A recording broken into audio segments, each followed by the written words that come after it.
Hello नमस्कार, स्वागत है आप सभी का एक बार फिर से अपने जी रसायन यूट्यूब चैनल में।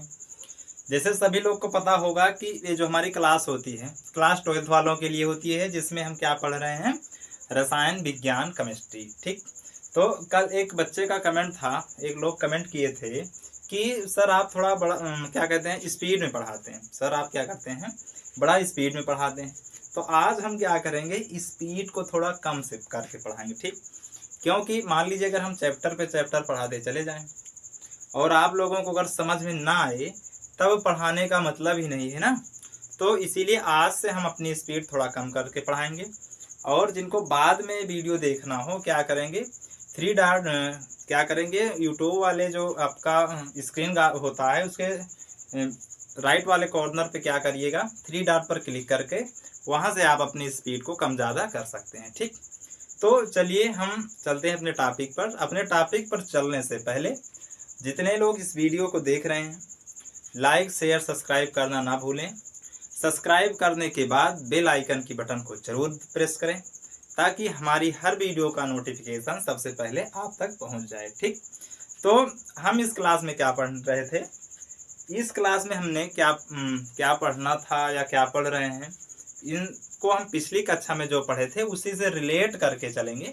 तो आज हमें क्या पढ़ना है वो समझ में आ जाएगा। ठीक, कल हम क्या पढ़ रहे थे, हेनरी स्थिरांक पढ़ रहे थे ना। हेनरी का नियम जो 1803 में दिया गया था, हेनरी का नियम, उसके हमने क्या किए थे, 2 कारक भी पढ़ लिए थे, दाब और ताप ना। जो गैसों का द्रव में मिलियन था, उसी के चलते ताप का प्रभाव देखे थे ना, दाब का प्रभाव देखे थे, जिसे प्रेशर बोलते हैं ना। इन सबको हमने देख लिया था। तो हमें क्या देखना था, हेनरी के नियम को भी हमने क्या किया था, हेनरी का जो सूत्र होता है उसको भी हमने निकाल लिया, हेनरी की परिभाषा को भी हमने, हेनरी को उसको भी हमने क्या किया था, नोट किया था। ठीक, वहां तक हमने कल कंप्लीट कर लिया था। तो आज हम क्या देखेंगे, हेनरी का नियम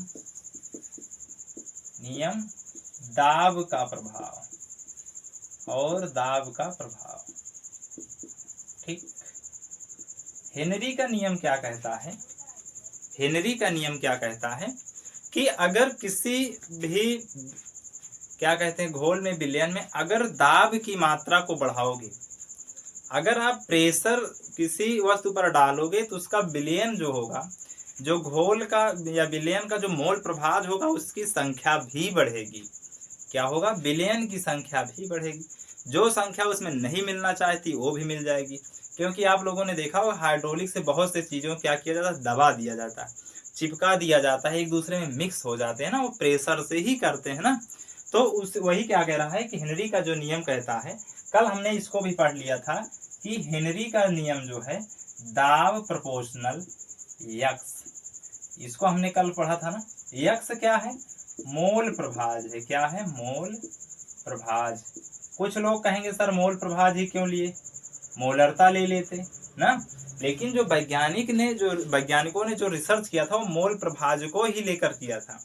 जो इसमें हेनरी साहब थे, उन्होंने क्या, मोल प्रभाज को ही माना था, मोल प्रभाज को ही माना था। तो कुछ तो बात रही होगी, मोल प्रभाज लेने का कुछ तो कारण रहा होगा ना। तो इसीलिए हम भी क्या करते हैं, मोल प्रभाज को लेते हैं। इसको हम लिखते कैसे, P बराबर, इसको ऐसे भी लिख सकते हैं ना, P बराबर KH यक्स, ऐसे। P क्या है, दाब है, KH क्या है, KH को हम क्या बताए थे कि हेनरी स्थिरांक है। ठीक, यक्स क्या है, मोल प्रभाज है, मोल प्रभाज। ठीक, P क्या है, दाब है, जिसे हम प्रेशर कहते हैं। यहां तक बात हमने कल चर्चा कर ली थी। ठीक, अब देखिए आज इसको हम एक ग्राफ के माध्यम से देखते हैं कि मान लीजिए थीटा में कैसे आ जाए जब प्रश्न को, तो कैसे करेंगे। ठीक, इन सब के बारे में ग्राफ में देखेंगे।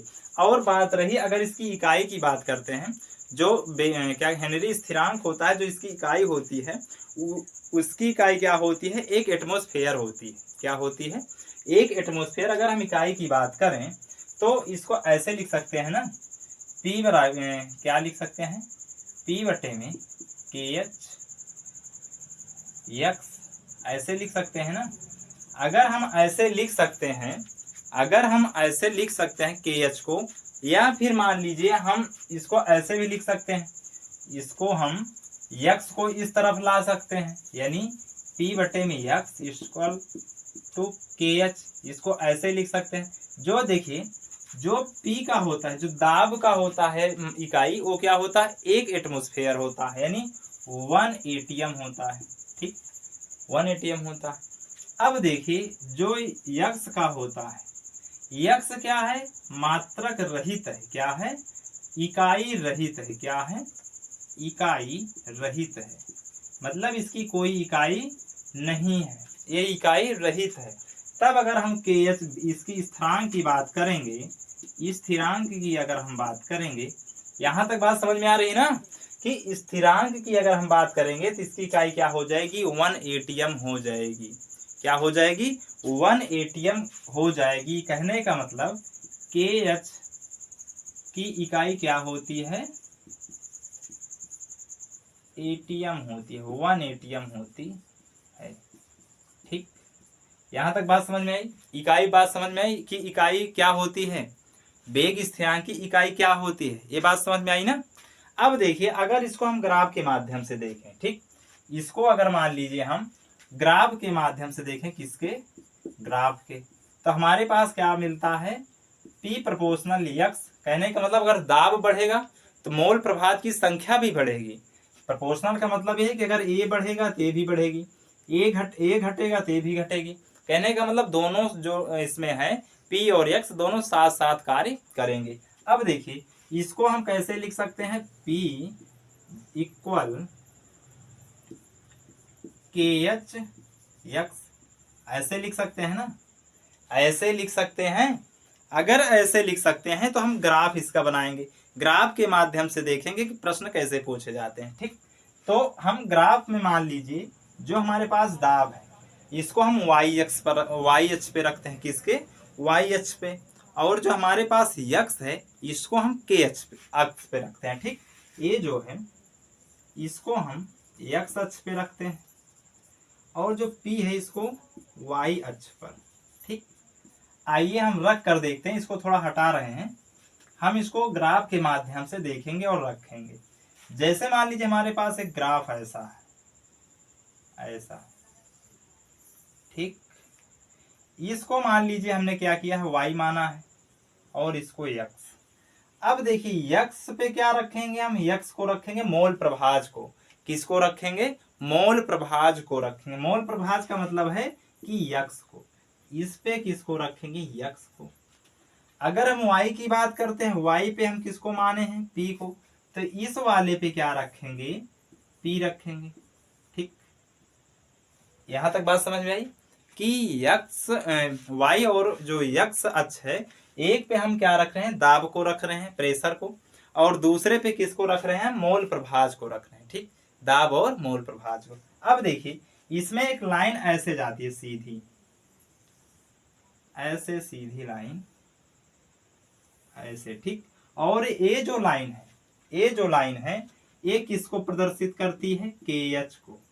ये जो ढाल है, ये जो ढाल है, ढाल के एच को दर्शाता है। ठीक, यहां पर थीटा बनेगा, यहां पर क्या बनेगा, थीटा बनेगा। और ये जो ढाल है, ये जो ढाल है ये किसको दर्शा रहा है, के एच का मतलब होता है हेनरी स्थिरांक, हेनरी स्थिरांक। ठीक, थोड़ा सा आप लोग अगर जोड़ देंगे, थोड़ा सा, अगर थोड़ा सा जोड़ देंगे आप लोगों को समझ में आएगा, अगर थोड़ा सा भी आप जोड़ देंगे तब। ठीक, अब देखिए यहां पर क्या है, हम इसको जब थीटा माने तो इसको 0 मानेंगे। अब देखिए के एच बराबर क्या हो जाएगा, tan थीटा। क्या हो जाएगा, tan थीटा। ठीक, के एच बराबर यानी हेनरी बराबर क्या हो जाएगा, tan थीटा।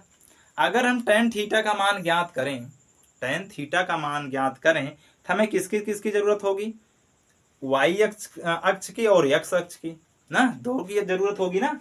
यहाँ पर जैसे ये थीटा है तो tan थीटा बराबर क्या हो जाएगा, हमें एक तो इसकी जरूरत पड़ेगी और एक इसकी ना।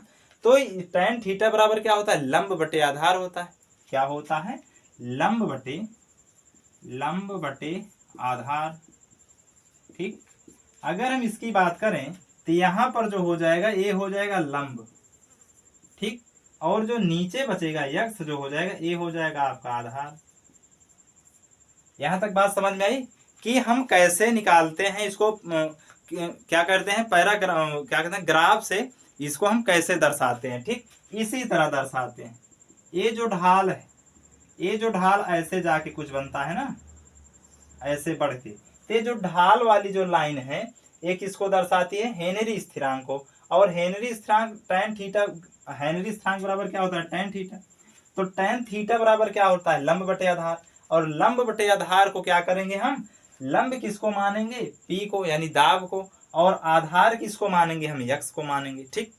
यहां तक बात समझ में आई। अगर हेनरी स्थिरांक को ग्राफ के माध्यम से कहे प्रदर्शित करने के लिए, बनाने के लिए, तो आप लोग बना लोगे ना।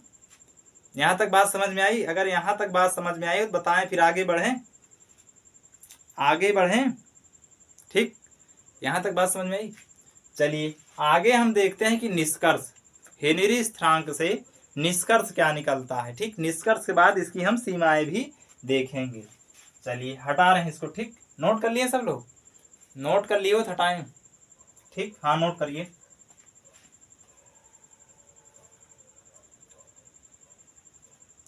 ठीक, चलिए हटा रहे हैं। हाँ इसको पहले लिखिए, पहले इसको बना लीजिएगा, फिर या पहले इसको फिर इसको, ठीक ऐसे। चलिए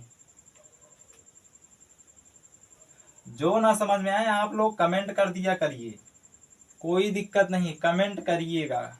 अब देखिए कथन लिखें या निष्कर्ष, जैसे हम कथन लिखते हैं, ठीक। कथन क्या निकलता है, निष्कर्ष क्या निकलता है।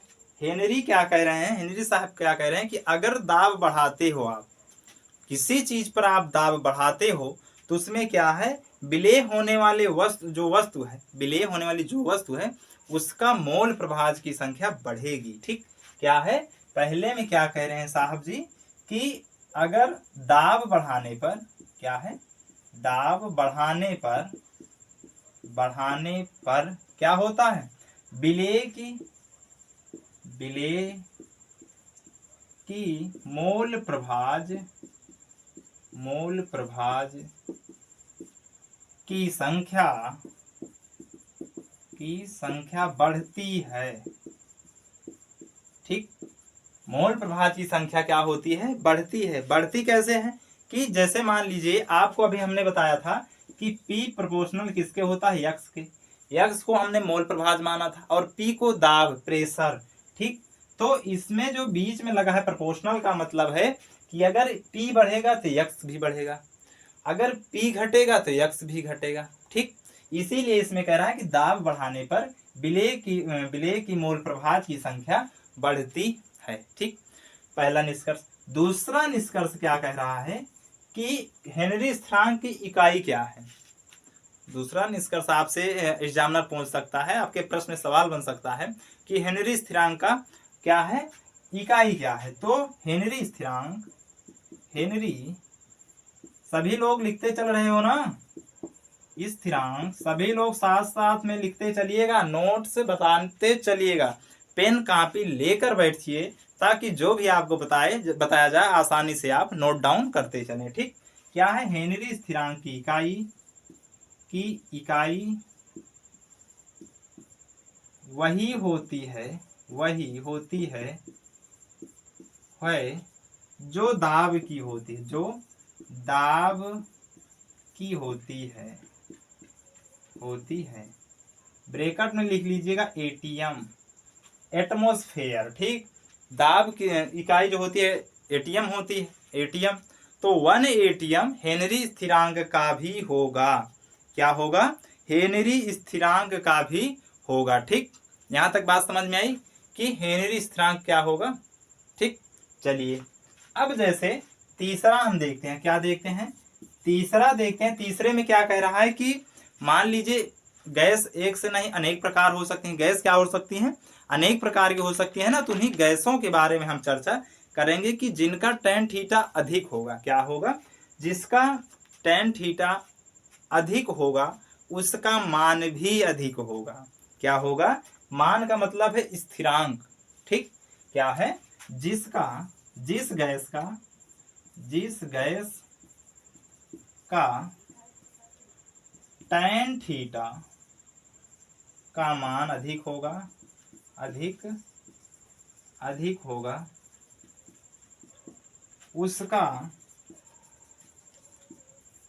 उसका हेनरी स्थिरांक अधिक होगा।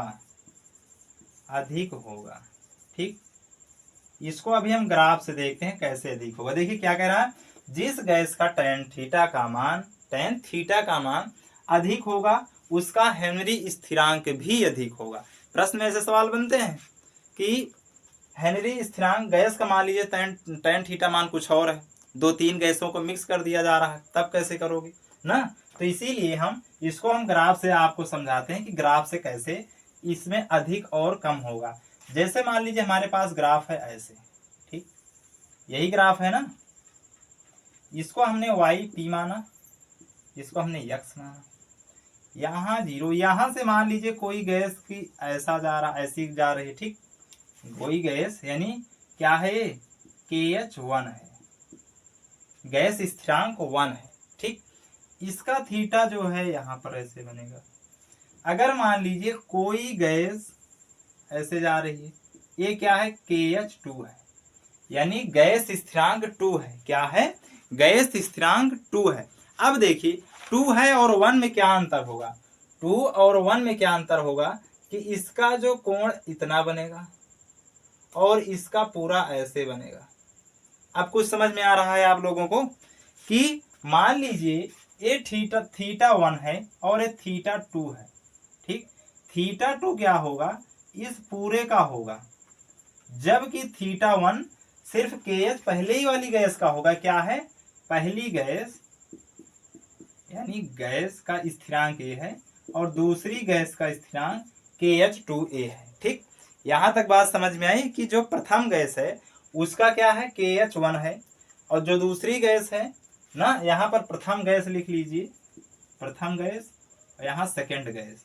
ठीक, फर्स्ट गैस और सेकेंड गैस।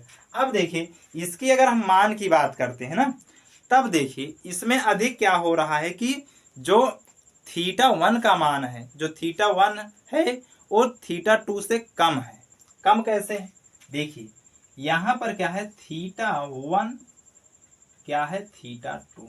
अगर इस तरह है तो कहने का मतलब अगर KH1 अधिक है, कम है, तो KH2 क्या होगा, अधिक होगा। या tan थीटा 1 क्या है, tan थीटा 2 से कम है। ठीक, क्या है, tan थीटा 1 tan थीटा 2, ऐसे लिख सकते हैं ना।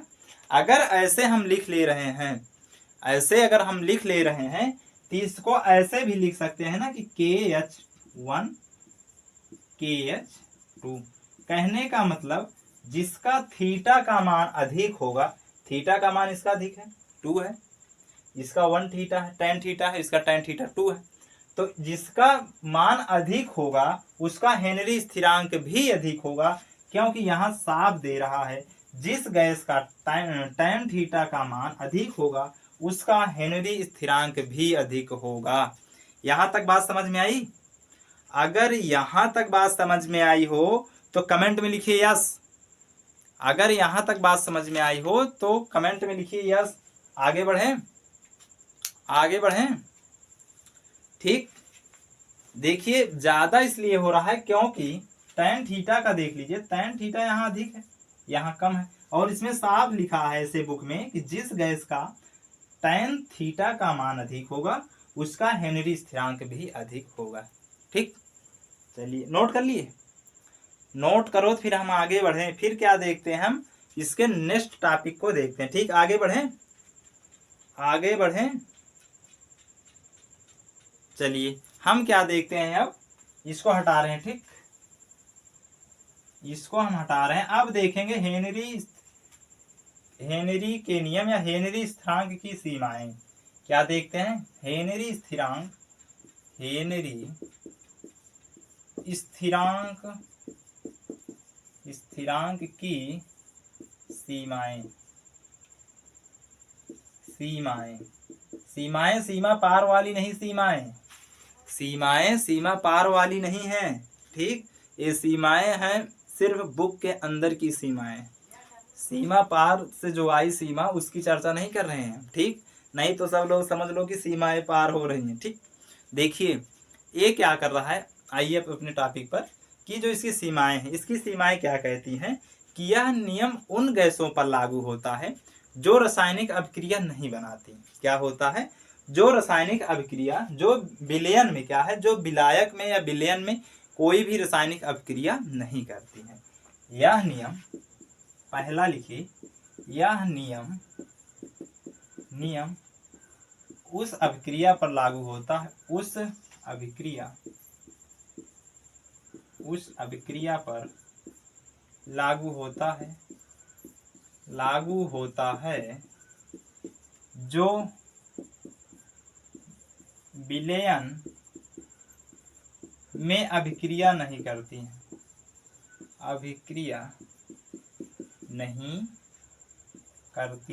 ठीक।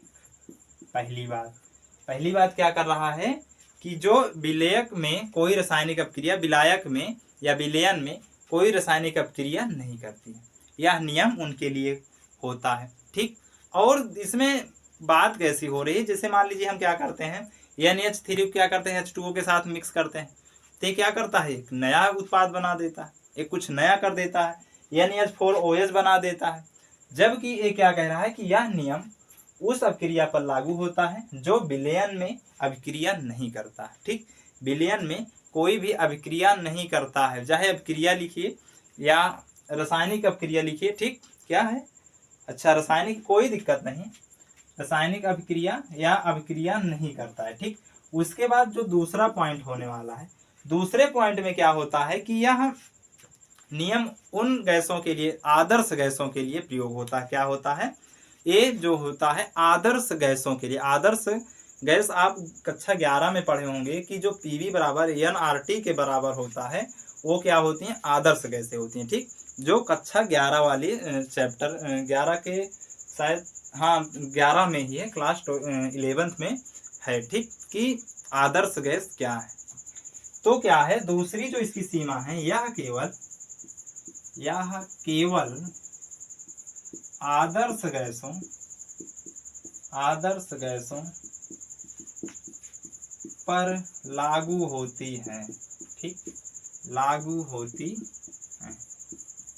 ठीक। यहाँ तक बात समझ में आई कि यह सिर्फ आदर्श गैसों पर ही लागू होती हैं, आइडियल जो गैस होती हैं उस पर ही लागू होती हैं। आइडियल कौन सी गैस होती हैं, जो क्या करती हैं, ऐसे समझ लीजिए कि P/PV = nRT का पालन करे, जो गैस PV = nRT का जो पालन करती हैं, वो कौन सी गैस होती हैं, आदर्श गैस होती हैं, ठीक।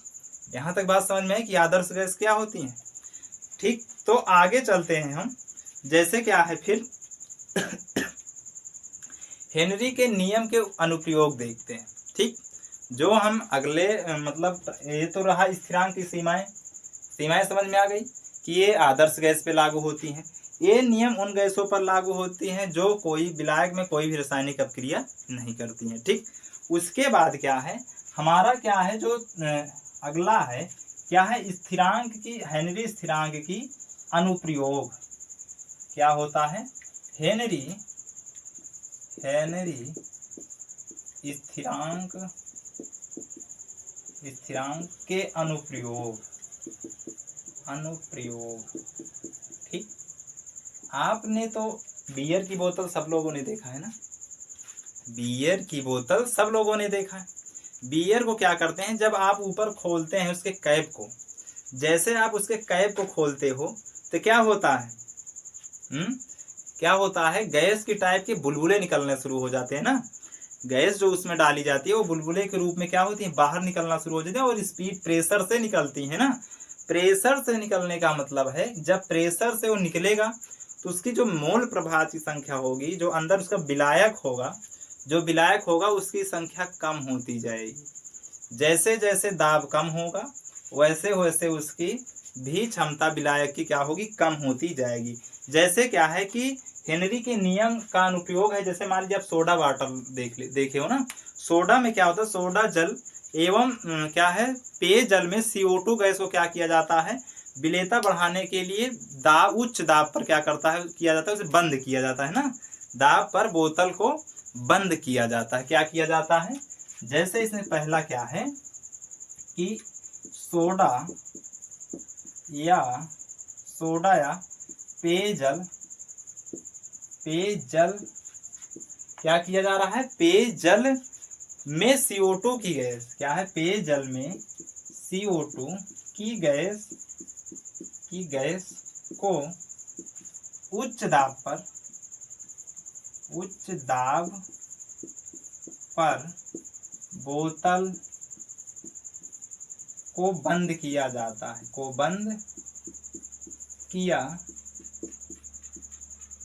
है, ठीक।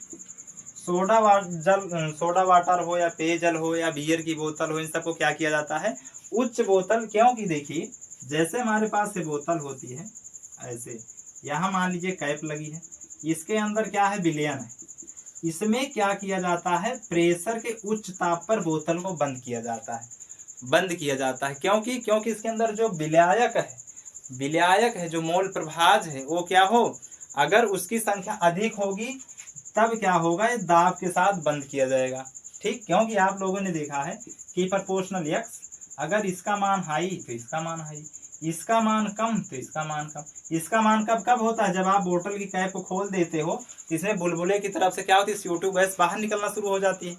जब CO2 गैस बाहर निकलना शुरू हो जाती है तब क्या होती है, इसके अंदर जो भरा जाता है ना, जो इसके अंदर विलेयता होती है, विलेयता क्या होती है, कम हो जाती है, विलेयता की जो मोल प्रभाज होती है उसकी संख्या कम हो जाती है, ठीक। यहाँ तक बात समझ में आई?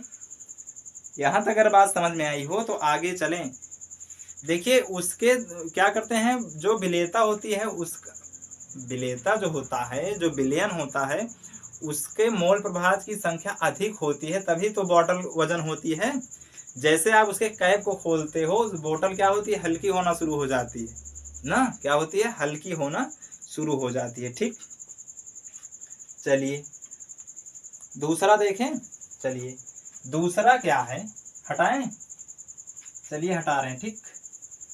दूसरा क्या होता है, आप लोगों ने गोताखोर को देखा है, ऐसे समझिए कि जो गोताखोर होते हैं, गोताखोर मतलब जो तालाबों में या नहरों में कूद जाते हैं, ऑक्सीजन के पीछे बोतल लेकर घूमते हैं ना, जैसे नदी वगैरह में जो गोताखोर होते हैं, किसी के डूब जाने पर या कोई सामान खोजने के लिए जब उसमें गहराई में जब जाते हैं तो उनको सांस लेने में दिक्कत होती है। वो सांस लेने में दिक्कत इसलिए होती है कि क्या होता है, जैसे अधिक क्या होते हैं, दाब पर गैसों का घुलनशीलता बढ़ जाता है। क्या हो जाता है, घुलनशीलता, यानी दाब क्या होता है, बढ़ जाता है। दाब बढ़ने से क्या होता है कि आदमी को सांस लेने में दिक्कत होने लगती है, ठीक। जिससे क्या होता है कि उनके अंदर जो रक्त होता है वो थक्का जमना शुरू हो जाता है।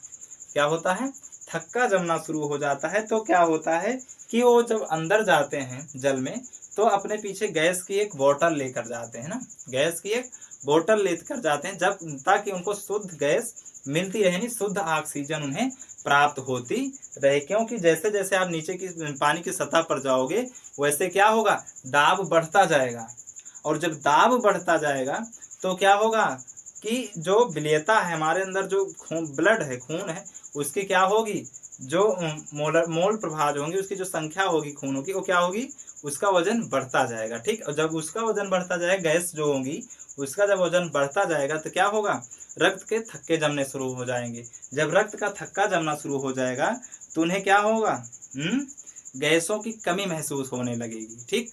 तो उनको गैस की अधिकता के लिए क्या किया जाता है, उन्हें गैस की बोतल दी जाती है, ठीक, जिससे वो ऑक्सीजन लेते रहें, ठीक। तो इसमें वाले में लिख सकते हो कि गहरे समुद्र में, जो सेकेंड पॉइंट है इसमें आप लिख सकते हो कि गहरे समुद्र में सांस लेते समय, गहरे समुद्र में सांस लेते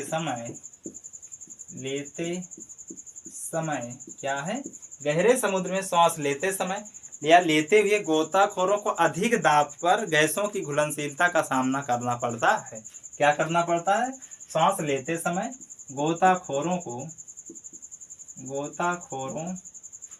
को दिख रहा है ना, किनारे जो लिखा गया दिख रहा है, क्या है, गोताखोरों को क्या है, हम गहरे समुद्र में श्वास लेते समय गोताखोरों को अधिक दाब पर क्या है, अधिक दाब पर गैसों की घुलनशीलता क्या है, अधिक दाब पर गैसों की घुलनशीलता, जब घुलनशीलता क्या होगी, जब घुलेगी तो क्या होगा, रक्त का थक्का जमना शुरू हो जाएगा। ठीक, अधिक गैसों की गैसों की घुलनशीलता का सामना करना पड़ता है, सामना करना पड़ता है। ठीक, यहाँ तक बात समझ में, इसके अनुप्रयोग क्या है कि इनको जब इसके क्या होता है, घुलनशीलता का जब सामना करना पड़ता है तो उससे बचने के लिए क्या करते हैं, अपने साथ ऑक्सीजन की बोतल को ले जाते हैं। ठीक, जिसमें गैस भरी होती है और क्या करते हैं, नीचे जाकर गहराई की समुद्र की सतह पर जाकर क्या करते हैं, उनको वहां पर सांस लेने में कोई दिक्कत नहीं होती है। ठीक, जैसे आप लोगों ने पानी में देखा होगा कि जैसे कोई व्यक्ति डूब रहा होता है